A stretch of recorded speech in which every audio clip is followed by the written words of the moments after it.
जय शिवराय मित्रांनो, श्री स्वामी समर्थ मित्रांनो. आज तुम्हाला मी याविषयी बोलणार आहे की किडनी फेल होण्याची माझी पहिली सुरुवात कुठून झाली. म्हणजे फर्स्ट स्टेप काय होती, मला कसं समजलं की माझ्या किडन्या फेल झाल्यात.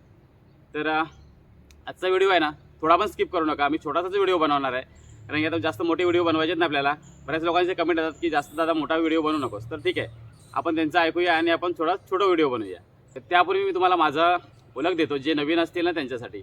भावानो, मी किडनी ट्रान्सप्लांट व्यक्ती आहे आणि माझं किडनीचं ट्रान्सप्लांट 2024मध्ये झालं. आता 2.5 वर्ष पूर्ण झालेले आहेत. चांगली लाईफ जगतो आणि ते तुमच्यासमोर मी प्रेझेंट करतो, जे काय मला बोलायचं आहे ते. मित्रांनो, तुम्हाला माहिती आहे किडनी फेल होण्याची पहिली सुरुवात कुठून झाली, म्हणजे पहिली स्टेप काय होती, पहिलं मला कसं समजलं की माझ्या किडन्या फेल आहेत. आता प्रत्येकाच्या लाईफवरती निगडीत असं असतं, प्रत्येकाच्या बाबतीत असं घडलेलं असतं. कदाचित कोणाला या गोष्टी माहिती नसतात. 100 हजारातून एखाद्या व्यक्तीला याचा फायदा होतो. आणि जास्तीत जास्त जे किडनीचे फेलर पेशंट आहेत, ज्यांना किडनीचा ट्रान्सप्लांट करायचा आहे, जे लोक डायलिसिस करतात, अशा लोकांसाठी हे उपयुक्त पडतं. त्यामुळे माझा व्हिडिओ न स्किप करता आणि जे लोक नवीन माझ्या चॅनलवरती असतील ना, त्यांनी सबस्क्राईब करायचं, जेणेकरून माझं येणारी प्रत्येक व्हिडिओ आहे ना पहिला तुमच्यापर्यंत पोहोचेल. आणि तुम्हाला माझी लाईफ जर्नी, म्हणजे एखादा किडनी फेल पेशंट ट्रान्सप्लांटच्या नंतर आपली लाईफ कशी जगतो ना, हे प्रत्येक पेशंट, म्हणजे एखादा किडनी फेल पेशंट असतो त्यांना बघण्याची इच्छा असते. तर हा व्हिडिओ तुमच्यासाठी खूप उपयुक्त ठरेल. तर माझी स्टार्टिंगला सुरुवात कुठून झाली, कशी झाली, हे तुम्हाला सांगतो मी. मित्रांनो, कोकिलाचा आवाज भरपूर येते, कारण की पावसाला जवळच आलेला आहे. खूप बरं वाटतं, मस्त शांत वातावरण आहे आणि मला जागा एकदम स्पेशली भेटलेली आहे. तुम्हाला कुठे आहे, कशी आहे, काय, त्यावरती एक मी व्हिडिओ बनवणार आणि तुम्हाला ते दाखवणार. तर आजच्या विषयाकडे आपण जाऊया. मित्रांनो, किडनी फेल होण्याच्या ना 5 वर्ष अगोदरची गोष्ट आहे. मी गावाला गेलो होतो आणि गावी म्हणजे प्रवास केला होता. त्यावेळी माझ्या पायांना सूज आली होती, नॉर्मली सूज आली होती. मी म्हटलं की आपण प्रवास केला एसटीचा, त्यामुळे आपल्या पायांना सूज आली असेल. मग मी गावच्या वातावरणामध्ये राहिलो, त्यावेळी सहसा जाणवलं नाही, कारण की मी रोज रानात जायचं, कुठं शेतात जायचं, अशा गोष्टींनी मला ह्याही सूज जास्त जाणवली नाही. परंतु रिटर्न मी मुंबईला आलो ना 5-6 दिवसांनी, त्यावेळी रिटर्न ती सूज जास्त वाढली. आता रिटर्न वाढल्याच्या नंतर मला असं वाटलं की चला आता एसटीने आपण पुन्हा रिटर्न प्रवास केला, त्यामुळे ही सूज वाढली असेल पायांना. तर ही सूज आहे ना, जास्तीत जास्त 1 महिना झाली, 2 महिने झाली. मी या गोष्टीवर जास्त लक्ष दिलं नाही. पुन्हा रिटर्न मला असं वाटलं की माझ्या कंपनीमध्ये, मी फॅक्टरीमध्ये काम करतो आणि फॅक्टरीमध्ये काम करत असल्यामुळे मला सहज असं वाटलं की आपण 24 तास, 12 तास, कधी 8 तास ड्युटी असते आपली, मग कंटिन्यू 12 तास असते, कधी 24 तास पण ड्युटी करायचो मी. आणि ते सुद्धा उभं राहूनच. आता माझं काम उभं राहूनच असल्यामुळे मला असं वाटायचं की चला आपल्या पायांवरती वजन येत असणार, त्यामुळे पाय आपले सुचतात. नॉर्मली प्रत्येकाच्या गोष्टीमध्ये असं होतं, म्हणजे प्रत्येक जणाच्या बाबतीत असं होतं, त्यांना वाटतं. मग 2-3 महिने झाल्याच्या नंतर मग मी घरगुती उपाय करायला लागलो. कधी मग पाण्यामध्ये गरम पाणी करायचं, त्यामध्ये मीठ वगैरे टाकायचं, कधी पायांना हळद वगैरे लावायची, म्हणजे घरगुती जेवढे उपाय होते तेवढे सर्व केले मी. शेवटीला मग चांगल्या म्हणजे प्रकारची बुटं घेतली. म्हटलं की चप्पल वगैरे आपण घालतो, स्लिपल वगैरे, त्यामध्ये सुद्धा आपल्या पायाला तासं दुखत असणार, वेट येत असणार. मग चांगली एकदम स्पंजची बुटं घेतली मी. 1 वर्ष गेला, 2 वर्ष गेले, मी ह्या गोष्टीवरतीच काढली. पण पायांची सुजन कमी व्हायची, वाढायची, कमी व्हायची, वाढायची, हा प्रकार नेहमी चालूच राहिला. आता ज्यावेळी कमी व्हायची त्यावेळी मला असंच वाटायचं की चला आपण कंपनीमध्ये काम करतो ना, त्यामुळे असं होतं. मग रात्री मी काय करायचो, पायाच्या खाली उशी ठेवायचे आणि उशी ठेवल्याच्या नंतर मग ती सूज रात्री सकाळी कमी व्हायची, कारण की आराम करायचा, मला आराम भेटायचा. आणि मग ही सूज कमी झाल्याच्या नंतर पुन्हा कंपनीत गेल्याच्या नंतर ती सूज वाढायची. पुन्हा घरी आल्याच्यानंतर मी घरी माझ्या बायकोला वगैरे दाखवायची की सुजतात पाय वगैरे माझे. मग ती रात्रभर ते पायांना मसाज वगैरे करायचं, तेल वगैरे लावायचे, वेगवेगळ्या प्रकारचे मी तेल आणले. बऱ्याच गोष्टी मी केल्या, अशा घरगुती उपाय असतात त्या प्रकारच्या केल्या, मेडिसिनच्या केल्या, मेडिकलच्या केल्या, पण तो डॉक्टरकडे गेलो नाही. मग काही दिवसांनी, थोड्या वेळाने माझ्या डोळ्यांच्या खाली अशी थोडीशी सूज आली. सूज आल्याच्या नंतर मग पायांची सूज नाही जात, डोळ्यांची पण सूज जात नाही, कमी होते जाते, कमी होते जाते. मग आम्ही डॉक्टरकडे गेलो. म्हटलं डॉक्टरकडे जाऊया आपण. मग डॉक्टरकडे गेल्याच्या नंतर डॉक्टर म्हणाले की तुला बीपीचा प्रॉब्लेम आहे.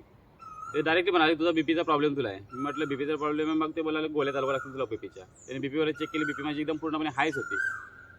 आणि मग त्याने काय सांगितलं मला, हे 2-3 दिवस तू गोळ्या घे, त्याच्याकडच्या 2-3 प्रकारच्या मला मेडिसिन दिल्या त्याने.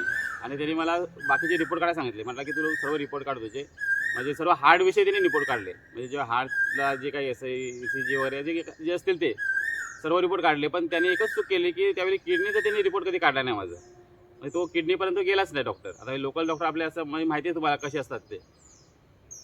तर त्यांनी ना किडनीचा विषयी कुठली ट्रीटमेंट केली नाही. बाकीचे जे रिपोर्ट हार्टच्या बाबतीत होते ते सर्व काढले त्याने. आणि म्हणाला की बघ तुझे बीपी हाय असते, कधी तुला अटॅक वगैरे येऊ शकतो, त्यामुळे त्याकडे जास्त लक्ष दे. मी म्हटलं चालेल. आता किडनीविषयी त्यांनी मला बोललं नाही, त्यामुळे ह्या गोष्टीकडे माझं दुर्लक्ष राहिलं. आणि मग पुन्हा मी कंपनी स्टार्ट केलं. तो म्हणाले काम कर, तू डे नाईट ड्युटी करतोस ना, त्यामुळे जे पाय वगैरे सुचतात, तू डे नाईट ड्युटी तुझी बंद कर आणि एकच शिफ्ट कर. आता म्हटलं डे नाईट ड्युटी मी बंद कशी करणार, कारण माझी कंपनीची ड्युटीच आहे. आता डे नाईट जर मी बंद केली तर मला कामावरून काढलं जाईल, कारण कामावरून मला कमी केलं जाईल, कारण की माझ्या ठिकाणी मग दुसरा कोण उभे राहणार आहे आणि मला दुसरीकडे जॉब कसं भेटेल. त्या सर्व गोष्टी माझ्याकडे म्हणजे मॅनेज न होण्यासारख्या होत्या. म्हटलं आता करायचं काय. परंतु पाय सुजणं ही किडनीची लक्षणं आहेत हे आम्हाला माहिती नव्हतं. त्यामुळे या गोष्टीकडे माझं दुर्लक्ष झालं. म्हटलं की जाऊ दे चला, पाय दुखतात ना, म्हणजे कंपनीमध्ये उभं राहून तरी हे पाय दुखत असणार. आता विषय असा आला की वर्षामागून वर्ष गेले, म्हणजे 1 वर्ष झाला, 2 वर्ष झाले आणि पायाची सुजन कमी व्हायची, जास्त व्हायची, कमी व्हायची, जास्त व्हायची. म्हटलं ठीक आहे, चल होऊ दे, आता उभ्या राहून आपलं काम आहे, ड्युटी आहे, तर आपण करणार काय, आपण ते सहन करूया. आणि मित्रांनो, मी ती गोष्ट हलक्यात घेतली आणि गोष्ट वाढतच गेली. मग कधी-कधी अंग सुजायचं पूर्णपणे, म्हणजे शरीर पूर्णपणे सुजायचं, एकदम मोठं, एकदम बलवान जर कसं होतं माणूस, असं वाटायचं. मग मला स्वतःला असं वाटायचं की यार आपली तब्येत चांगली वाढली आहे, मस्त वाटतंय.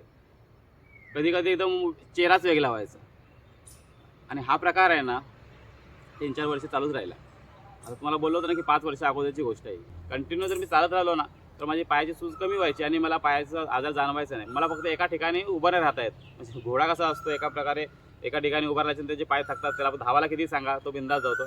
हाच प्रकार मित्रांनो माझ्या बाबतीत झालं होतं. मी एका ठिकाणी जर उभा राहिलो ना, तर माझे एक दुसरा पाय असं उचलून वगैरे ठेवायचो. तर ही गोष्ट आहे ना, ती मी बोलतो ना तुम्हाला की मी हलक्यात घेतली आणि याचा परिणाम जास्तच मी भोगला. तर मग 5 वर्ष झाल्याच्या नंतर मग माझ्या नाकातून रक्त वगैरे निघायला लागलं. रक्त निघाल्याच्या नंतर मग समजलं की आपल्याला काहीतरी वेगळाच आजार आहे. डॉक्टरांकडे गेलो, स्पेशालिस्ट डॉक्टरांकडे गेलो. डॉक्टरच चेंज केलं मी ते आणि चांगल्या स्पेशलिस्ट डॉक्टरांकडे गेलो. तिथे म्हणजे सर्व रिपोर्ट काढले. डॉक्टरांनी मला लगेच ओळखलं की याला काय प्रॉब्लेम असेल ते. तर डॉक्टरांनी तेव्हा सांगितलं की तुझ्या दोन्ही किडन्या फेल झाल्या. भावानो, छोटासाच व्हिडिओ बनवला तुमच्यासाठी हा. परंतु एक छोटासा व्हिडिओ मी शॉर्टकटनेच तुम्हाला सांगितलं. याचा जास्त सविस्तर विस्तार मी केलेला नाही आहे. जर केला असताना तर व्हिडिओ खूप मोठा बनला असता आणि तुम्हाला पण स्किप करावा लागला असता. तर माझ्या किडनी फेल होण्याची पहिली लक्षणं हीच होती की पायाला आलेली सुजन. आता ही गोष्ट मी हलक्यात घेतली आणि त्या गोष्टीने खूप मोठा माझ्या लाईफमध्ये इतिहास घडवला. तुम्हाला तर माहितीच असेल. आणि मी आज एवढं सांगेन तुम्हाला की ह्या गोष्टी आहेत ना, मित्रांच्या बाबतीत कोणाच्या सांगत नाही. ज्या लोकांच्या किडन्या फेल झाल्या त्यांना ट्रान्सप्लांट करायचे, अशा लोकांनी मला मेसेज वगैरे करतात. मी पुन्हा पुन्हा माझ्या व्हिडिओमध्ये सांगतो की प्रत्येकाच्या मेसेजला मला रिप्लाय देता येत नाही, परंतु तुम्ही माझे व्हिडिओ बघा, जेणेकरून तुम्हाला माझी लाईफ कशी आहे ती तुम्हाला माहिती पडेल आणि त्या गोष्टीपासूनच तुम्हाला तसं जगता येईल व्यवस्थित. तर आजचा व्हिडिओ जर तुम्हाला माझा आवडला असेल ना, तर तुम्हाला माहितीच आहे आपल्या व्हिडिओला सबस्क्राईब करायचं आहे. आपल्याला ही फॅमिली खूप मोठी बनवायची आहे. खूप बरं वाटतं तुमच्या सबस्क्राईबवर आल्याच्यानंतर. बघू, आपली ही लाईफ जर्नी तुम्हाला नेहमी दाखवत राहू. पुन्हा भेटू अशा नव्या व्हिडिओमध्ये. तोपर्यंत सर्वांना श्री स्वामी समर्थ.